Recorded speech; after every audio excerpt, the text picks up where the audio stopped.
The vultures found her first. 3 of them circled low over the dry wash, black wings cutting slow patterns against a blood-red sunset. They moved with patience, the kind that only came from knowing death had nowhere left to go. Below them, in the red dirt of the Texas desert, a woman crawled forward inch by inch. Her fingernails were broken to the quick. Blood streaked her back where cloth had torn away. Her lips were split and swollen, her breath shallow and uneven. 3 days without water. 3 days of sun burning her skin by day and cold stealing her strength by night. She had been left there to die. Sam Bridger saw the birds from his corral. He stood with one hand resting on the neck of a black Mustang stallion, a wild animal he had been trying to break for 3 weeks. The horse was all muscle and fury, teeth bared, a hoof striking the dirt, eyes full of fire. Sam liked that about him. He understood wild things. He had lived like one himself for 5 long years. 5 years of silence. 5 years of fences and horses and empty nights. 5 years since he had taken off his gun belt and walked away from the man he used to be. The Mustang suddenly froze, its ears pinned forward, its nostrils flared, its eyes locked on the distant sky where the vultures circled. Sam followed the horse's gaze. Something dead out there, or dying. He turned back to his work. Whatever lay in that wash was not his concern. He had made promises to himself when he came to this canyon. No more trouble, no more violence, no more stepping into other people's blood and pain. He had buried enough of that in his past. Whatever those birds were waiting on could stay where it was. But the Mustang would not settle. It paced and snorted, pawing at the dirt, pushing closer to the canyon entrance. It was like the animal was trying to drag him toward something Sam did not want to see. He muttered a curse under his breath. He had learned long ago to trust horses. They sensed things men missed. This one was telling him something was wrong. Against his better judgment, Sam saddled his mare and rode toward the wash. The vultures scattered when he approached, heavy wings lifting them into a dead cottonwood nearby. They were patient creatures. They could wait. Whatever lay in the dirt was not going anywhere. What Sam found stopped his heart cold. Not a corpse. Something worse. A woman lay face down in the red dust. Her dress was torn to ribbons. Her back was a map of scars and open wounds. Some were fresh, yet still bleeding into the fabric. Others were old, raised white lines crossing her skin like the marks of a whip used again and again. Her face was swollen and discolored, bruises in shades of purple and yellow. One eye was completely shut. Dark finger-shaped marks circled her throat. She was not dead. She was crawling. Her broken fingernails clawed at the dirt. Her knees dragged raw through cloth and skin. She moved toward nothing Sam could see, driven by a single thought left in her body. Water. Sam dismounted slowly, careful, the way you approached a wounded animal. "Ma'am," she flinched so hard her whole body jerked. She tried to crawl faster, then collapsed face first into the dirt. The sound she made was half sob, half moan. "Easy," Sam said. "I'm not going to hurt you." Her one working eye found his face, gray-green, hard as a storm sky. There was no fear in it, no begging, no hope, only defiance. "Kill me," she rasped. Her voice sounded like sand dragged over stone. "Kill me, or leave me."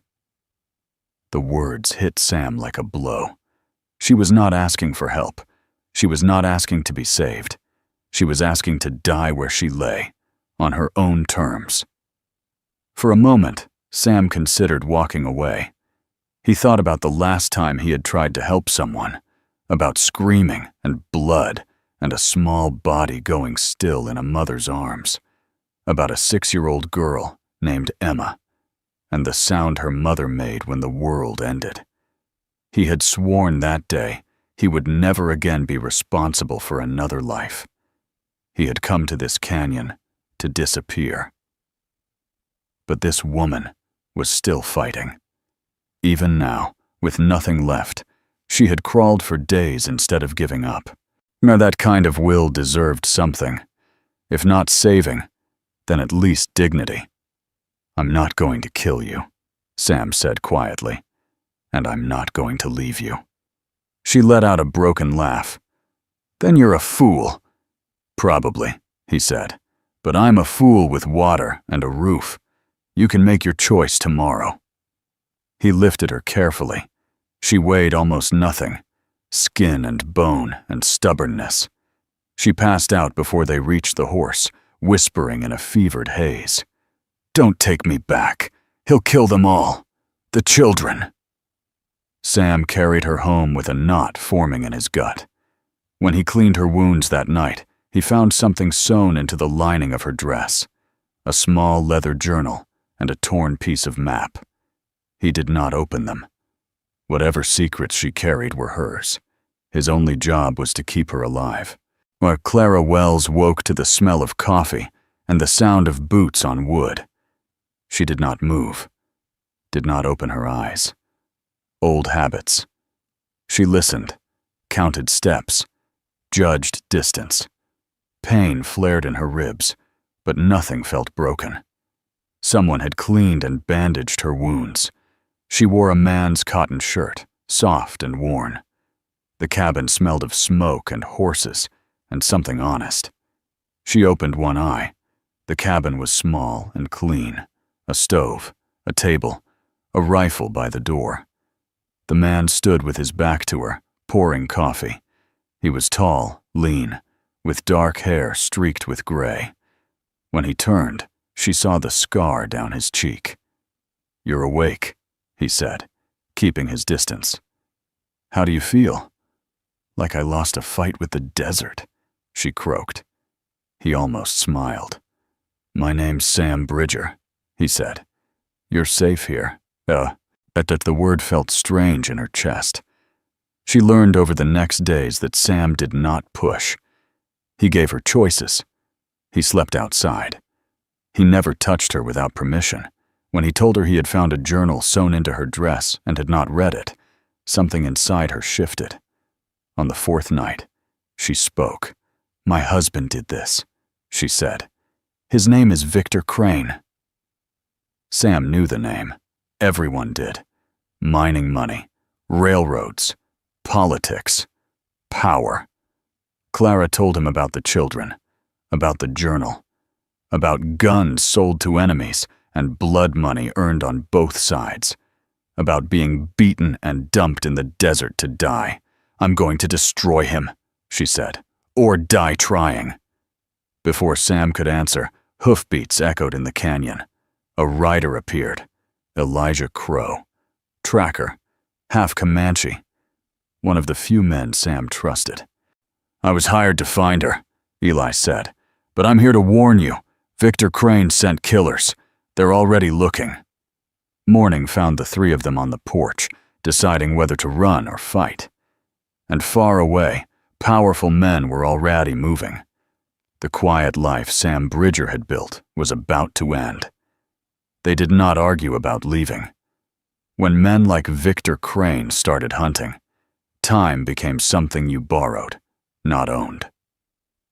Sam packed supplies while Clara wrapped herself in a shawl and steadied her breathing. Eli stood watch at the edge of the canyon, eyes scanning the ridges like a man who knew how death moved when it thought no one was looking. They rode out before the sun fully rose. The land turned rough fast. Narrow canyons, dry riverbeds, places where sound carried and mistakes got you killed. And Sam led them through trails only locals knew, places too tight for large groups to move quickly. During the day, they hid in rock overhangs. At night, they traveled under stars so bright they felt close enough to touch. Clara learned quickly. Sam showed her how to find water where the ground dipped just right, how to tell safe plants from deadly ones, how to move without leaving clear tracks. He gave her a knife and showed her how to hold it, not like a weapon, but like a last promise to herself. "I don't want you killing anyone," he said. "I want you to survive." She listened. She practiced. She remembered. On the third night, rain trapped them inside a shallow cave. Clara watched Sam work by firelight, mending leather with steady hands. She finally asked about the scar on his face. He told her about Emma, about the shot that went wrong, about the child who died because he was trying to be fast instead of careful, about the promise he made to never fire a gun again. "You might be relying on a broken man," he said. Clara shook her head. Broken doesn't mean finished. That night, she woke screaming. Sam did not touch her. He sat across the cave and talked. About stars, about horses, about ordinary things. He stayed awake until morning. By the time they reached the outskirts of Redstone, Eli returned with grim news. Victor Crane was already there. Los Diablos were everywhere. Guns on every corner. Clara's face was being shown around town. And worse than that, Eli revealed the truth he had been holding back. Victor had not hired him first. Marcus Crane had. Victor's brother. The quiet one. The careful one. Marcus had known about the journal long before Clara ran. He had been watching, waiting, planning to let Victor fall and clean up what remained. And there was more. A federal marshal named Thomas Harding had been traveling with Victor, pretending to be his ally. He was building a case from the inside. Marcus planned to kill him and blame Clara. They were walking straight into a trap, so they decided to spring it. They split up, entering Redstone. Clara went to the Red Diamond Saloon, run by Ruby Mallister. Ruby took one look at her bruises and gave her a room without asking questions. Sam watched Victor's hotel from a high point until a gun pressed into his back. Marshal Thomas Harding revealed himself. He had evidence, years of it, but he needed Clara's journal. And then he told Sam the truth. Clara was his daughter. He had abandoned her mother, spent decades trying to make up for it in silence. That night they gathered in Ruby's back room. A desperate plan took shape. Copies of the evidence would be sent to the governor. Clara would confront Victor publicly. Harding would arrest him in front of witnesses. Before anything could happen, gunfire tore through the saloon. Victor's men had found them. Chaos followed. Smoke, screams, running feet. Clara fought her way toward the back door, knife flashing just as Sam had taught her. She almost made it. Victor blocked her path. He smiled as he dragged her outside and threw her over a horse. The saloon burned behind them. Sam fired from an upper window, but it was too late. Victor Crane took her home, to the mansion, to the room where she had suffered for 4 years. For 2 days, he did not beat her. He threatened her with hope, with stories of Sam being hunted, with the pain he could still cause. When she refused to break, he showed her what refusal cost others. Sam did not stop moving. He gathered Eli, Harding, and allies who hated Crane for their own reasons. They entered through an old mine shaft under the mansion. Sam picked up a gun for the first time in 5 years. His hands shook, then steadied. He fired. They reached Clara in the cellar. She took Sam's hand and stood. They almost escaped. Victor caught them at the bridge leading south. He used Clara as a shield. Sam offered him a choice. Victor chose cruelty. Clara struck first. Sam fired once. Victor Crane fell. But the danger was not over. Marcus Crane was still alive, and he was already on his way. Victor Crane's body lay in the dust at the edge of Diablo Canyon, the wind already beginning to cover his blood with sand. Clara stood frozen, her chest heaving, her hands shaking so hard she could barely feel her fingers. Sam was beside her in an instant, steadying her without trapping her, his presence solid and real. "It's over," he said softly. She wanted to believe him, but deep down, they both knew it was not. Marcus Crane was still alive. They returned to Redstone under cover of night. Word of Victor's death spread fast, but instead of relief, just the town held its breath. Men like Victor did not rule alone. They left shadows behind, and shadows moved quietly. Marshal Thomas Harding was waiting when they arrived. He looked older than he had days before, like the weight of truth had finally settled on his shoulders. Clara faced him in silence, knowing now who he was to her, and not knowing what to feel. "I never meant for you to find out this way," Harding said. "You should have told me," Clara replied. Her voice was calm, but firm. "But what's done is done. What matters now is stopping Marcus." Harding nodded. "He'll come himself. Men like him always do." Marcus Crane arrived at dawn. No guards, no show of force, just a well-dressed man stepping off his horse like he was arriving for a business meeting. He walked into the Red Diamond Saloon and asked for Clara by name. But they met across a scarred wooden table. Marcus was nothing like his brother. Where Victor had been loud and cruel, Marcus was quiet and precise. His eyes revealed nothing. "You've caused quite a disruption," he said calmly. "My brother is dead. The business is collapsing.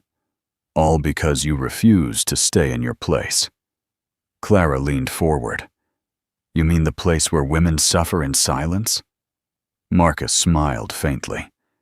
"You misunderstand. I'm here to offer peace."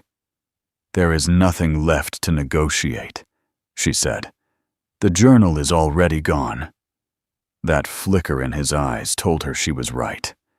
Before he could speak again, soldiers entered the saloon. Warrants were read, charges spoken aloud where the whole town could hear. Marcus reached for a hidden gun, moving faster than most men ever could. John Harding stepped in front of Clara without thinking. The shot hit him square in the chest. Sam fired a heartbeat later. Marcus Crane fell where he stood. Clara caught Harding as he collapsed. Blood soaked through his shirt. His breath came shallow and broken. "I'm sorry," he whispered, "for everything." She held his hand. "I forgive you." That was all he needed. The trials lasted weeks. The truth spilled out piece by piece. Victor's crimes, Marcus's schemes, the guns, the blood money, the lives destroyed. The empire collapsed under its own weight. Clara testified. She told everything. The courtroom listened in silence. When it was over, she buried the children she had lost and the father she had just found. 4 stones stood together on a quiet hillside. "I couldn't save you," she whispered, "but I made sure it meant something." Time passed. Sam's canyon changed. The cabin grew into a home. A small clinic stood nearby, where Clara used her hands to heal instead of endure. Women came who needed safety. Children came who needed love. Sam watched it all grow, watched Clara stand stronger each day. One winter evening, he took her hand and offered her a simple silver ring. "I won't leave you," he said. "Not ever." She said yes. Spring returned to the canyon with wildflowers and new life. Clara stood on the porch, one hand resting on her belly, watching Sam teach children how to gentle a horse. The black Mustang grazed nearby, still wild, still free. She smiled. She had been broken, but she was never finished.